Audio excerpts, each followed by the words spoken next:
que la gracia y la paz de nuestro Señor estén con todos ustedes. Antes de sumergirnos en este relato de fe y redención, les invito a abrir el corazón. Si esta historia toca su alma, consideren compartirla con alguien que necesite un faro en la oscuridad.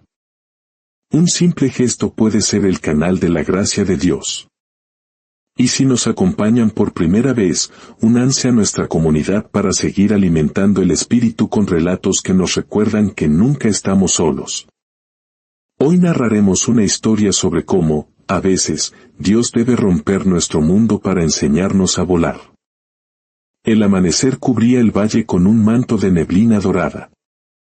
Desde lo alto de su castillo de piedra, Laura observaba cómo los primeros rayos del sol besaban los campos que se extendían más allá de los muros. El canto de los gallos se mezclaba con el suave murmullo del viento y, por un instante, sintió que su vida era un salmo de gratitud, una melodía perfecta. Su esposo, don Ramiro de Valverde, era un comerciante noble y respetado, un pilar en la comunidad. La villa los admiraba. Su hogar siempre estaba lleno de risas, del aroma a pan recién horneado y de las flores silvestres que sus hijas, Isabel, Clara y Lucía, recogían cada mañana. Laura solía decir en sus oraciones que Dios había sido inmensamente generoso con ella. Pero aquella mañana, mientras servía el desayuno, un silencio inusual quebró la armonía. Los pasos firmes de su esposo no resonaron en el corredor. Su copa permaneció vacía en la mesa. ¿Dónde está su padre?, preguntó Laura con una sonrisa que no lograba ocultar un temblor en el corazón. Ninguna de las niñas supo responder. Horas más tarde, los criados regresaron del mercado con el rostro pálido y la mirada esquiva. Don Ramiro ha desaparecido, susurraron, como si temieran que las paredes oyeran. Se dice que el rey lo acusa de traición, que huyó anoche del castillo. Las palabras cayeron como una espada helada sobre su alma. Laura no podía creerlo. Su esposo, el hombre que juró ante el altar proteger a su familia, ¿un traidor? ¿Un cobarde? Durante días esperó noticias, aferrada a una esperanza cada vez más frágil.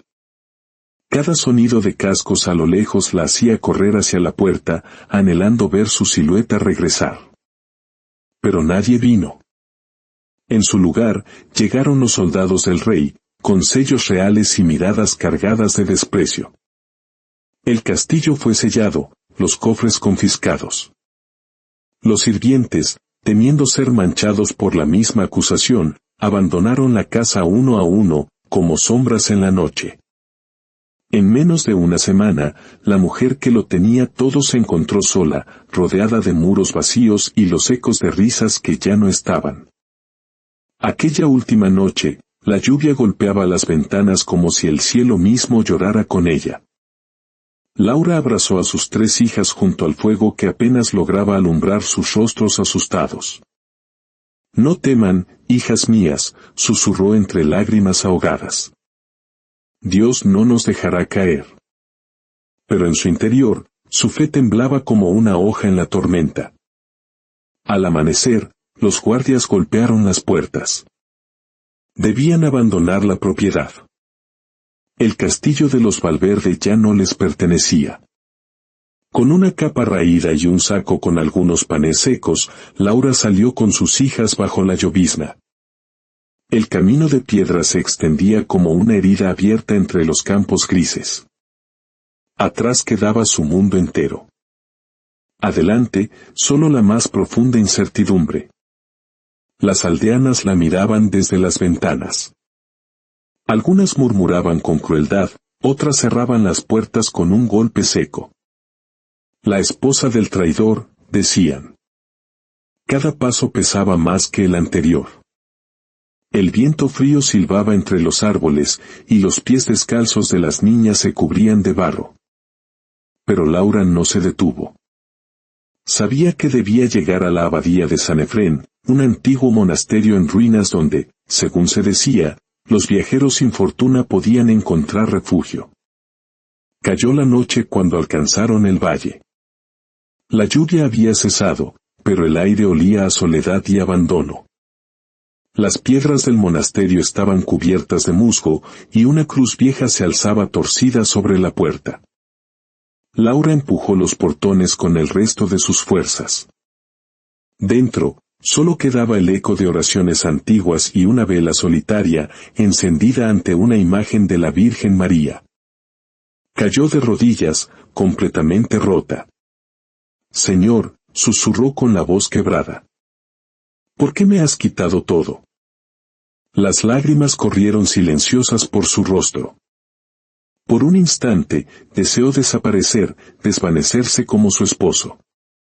Pero al mirar a sus hijas, dormidas junto al altar, acurrucadas buscando calor, comprendió que su lucha apenas comenzaba. Debía ser fuerte por ellas. Encendió un pequeño fuego con maderas viejas y las cubrió con su capa. La noche era gélida, pero en su corazón comenzó a encenderse una chispa diminuta. Una voz suave, casi imperceptible, pareció resonar en el silencio de su alma: «Cuando todo se derrumba, es porque estoy construyendo algo nuevo».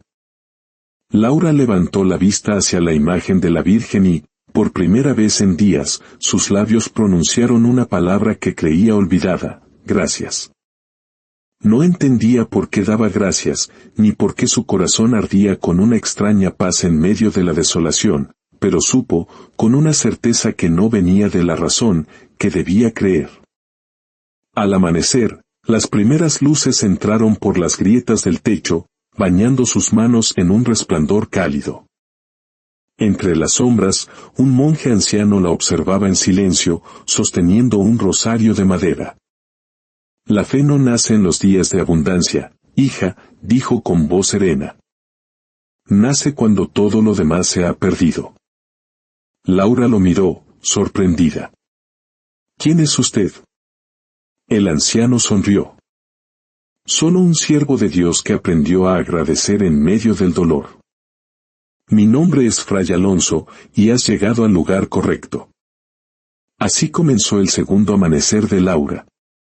No tenía riquezas, ni nombre, ni hogar. Pero en medio de las ruinas, había encontrado algo infinitamente más poderoso: la semilla de una fe inquebrantable. Y sin saberlo, en ese monasterio olvidado, comenzaría el milagro que cambiaría su destino para siempre. Los días en el monasterio transcurrían en una calma austera. Laura y sus hijas aprendieron a vivir con lo esencial. Limpiaban el altar, cultivaban una pequeña huerta y remendaban los hábitos gastados de los pocos monjes que aún habitaban las ruinas. Cada tarde, Fray Alonso se sentaba con ella bajo un olivo seco y le hablaba del propósito del sufrimiento. «No todo lo que se pierde es una maldición, hija», le decía. «Algunas pérdidas son caminos que Dios abre para llevarnos a un lugar mejor. El silencio de Dios no es ausencia, es una pausa antes del milagro». El invierno llegó, cubriendo los campos con un manto blanco. Las provisiones escaseaban. Una tarde, mientras buscaba leña, Laura vio a 3 jinetes del rey. «Buscan a la familia del traidor Ramiro de Valverde», dijo uno de ellos. El terror la invadió. Esa noche, temblando, le contó a Fray Alonso: «Nos han encontrado. Vendrán por nosotras». El anciano la miró con calma. «Entonces no huyas. La fe no se prueba en los días seguros. ¿Confías en Dios o en tu miedo?». En la madrugada, los soldados irrumpieron en el monasterio. Un joven caballero de armadura negra, Sir Martín de Aragonés, se adelantó. «Por orden del rey, debo llevaros a la fortaleza». Laura, abrazando a sus hijas, sintió una paz sobrenatural. Miró al caballero y dijo: «Si es la voluntad de Dios, iremos». Sir Martín quedó desconcertado por su serenidad. El viaje fue largo y gélido. Por las noches, Laura oraba, no pidiendo un rescate, sino fortaleza para aceptar lo que viniera. Sir Martín la observaba, conmovido. La fe de esa mujer estaba derribando los muros de su propio cinismo. Una noche, se acercó. No entiendo cómo puedes mantener la fe, le confesó. Laura sonrió débilmente. Porque si la pierdo, no me quedará nada. Al llegar a la fortaleza de San Leandro, fueron encerradas en una celda fría y oscura. Esa noche, Martín se acercó a la reja. ¿Por qué rezas? Dios no te ha escuchado, dijo con amargura. Laura levantó la mirada. No rezo para que me escuche, sino para aprender a entender su silencio. Las palabras de Laura desarmaron al soldado. Él, que vivía obedeciendo órdenes crueles, vio en ella un reflejo de la pureza que había perdido. Al día siguiente, llegó un mensajero con la sentencia: Laura sería ejecutada al alba. Esa noche, Martín no pudo dormir. La obediencia a un rey injusto se enfrentaba a la llamada de su conciencia. Tomó las llaves del calabozo y, con paso firme, abrió la celda. Cumplo otra orden, le dijo a una Laura atónita, la de mi propia alma. Escapen. ¿Por qué haces esto?, preguntó ella. Él bajó la mirada. Porque si os dejo morir, mi alma estará más muerta que vuestro cuerpo. Guiados por una antorcha, escaparon por un pasadizo secreto. En el borde del bosque, Martín se despidió. Mientras se alejaba, escuchó a la pequeña Lucía decir: «Mamá, ese hombre también va al cielo». Laura susurró: «Quizás aún no, pero Dios ya le ha mostrado el camino». Por su traición, Sir Martín fue azotado públicamente. Mientras el látigo caía, él miraba al cielo y decía: «He desobedecido a un rey, pero he obedecido a Dios». Lejos, en el bosque, Laura y sus hijas encontraron refugio en un pequeño pueblo rodeado de campos de lavanda. Comenzó una nueva vida, tejiendo mantas y horneando pan. Su humildad y su fe inquebrantable pronto tocaron los corazones de los aldeanos. La llamaban la mujer de la fe, pues sus palabras traían consuelo a las almas afligidas. Cuando el alma se rompe, decía, no pidas a Dios que la repare igual. Pídele que la haga nueva. Los años pasaron. Un atardecer, un mensajero real le entregó una carta. Era de su esposo, Ramiro, escrita antes de morir en prisión. En ella, proclamaba su inocencia y le pedía perdón por el dolor causado. Dios a veces destruye lo que amamos, escribió, solo para enseñarnos a amar de verdad. Recuerda, los pedazos rotos también pueden brillar. Las lágrimas de Laura cayeron sobre el papel, lágrimas no de dolor, sino de liberación. Finalmente, comprendió. El perdón inundó su corazón. Poco después, Fray Alonso la visitó. «Has encontrado tus respuestas, hija», dijo el anciano monje. «Sí, padre», respondió ella. «Pero más que respuestas, encontré gratitud». Antes de irse, Fray Alonso le dio unas semillas. «Plántalas donde salga el sol. Serán el símbolo de lo nuevo que Dios está haciendo».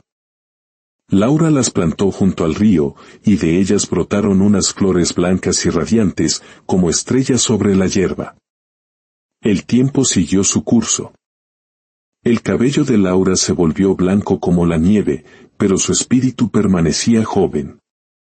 El valle se convirtió en un lugar de peregrinación. Lo llamaban el Jardín del Milagro. Una noche, sintiendo que su viaje terrenal llegaba a su fin, reunió a sus hijas. A Isabel le dio la cruz de madera de Martín. A Clara, la carta de su padre. Y a Lucía, un puñado de semillas blancas. El milagro no está afuera, les dijo. Está en el corazón agradecido.